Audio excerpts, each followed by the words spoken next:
L'agriculture sous un jour nouveau. Ici à Saint-André, Axel Araille vient de se lancer dans l'hydroponie. C'est que de l'eau et des ingrédients que nous rajoute des engrais sous forme liquide. Une méthode de culture sans terre ni autre substrat pour ses salades, thym et bread. C'est une économie déjà en termes d'engrais et d'eau. Donc déjà ça y fait économiser quand même pas mal. Travailler par exemple dans un sol et travailler en hydroponie, ça nous gagne du temps sur la plantation, sur la récolte. Coût de production moindre, travail moins pénible réalisé debout, gain de surface ou encore moins de maladies et de ravageurs. Pour l'eau, c'est jusqu'à 90% d'économiser et pour cause.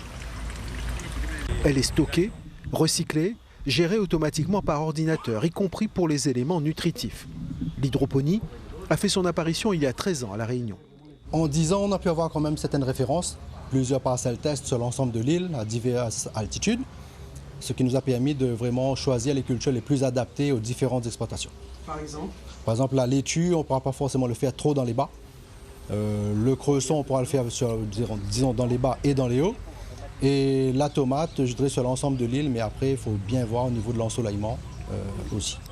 Plus d'une soixantaine d'agriculteurs ont été séduits par ce procédé qui limite les pollutions d'une agriculture plein champ. La problématique de manque de foncier, mais aussi de nouveaux ravageurs, de nouvelles maladies qui arrivent et auxquelles il faut qu'on trouve des solutions. Et donc aujourd'hui, ça passe aussi, les solutions passent aussi par l'innovation des agriculteurs. Une innovation, affirment ses promoteurs, sans réelle incidence sur le goût. La différence, assure-t-il, est souvent imperceptible.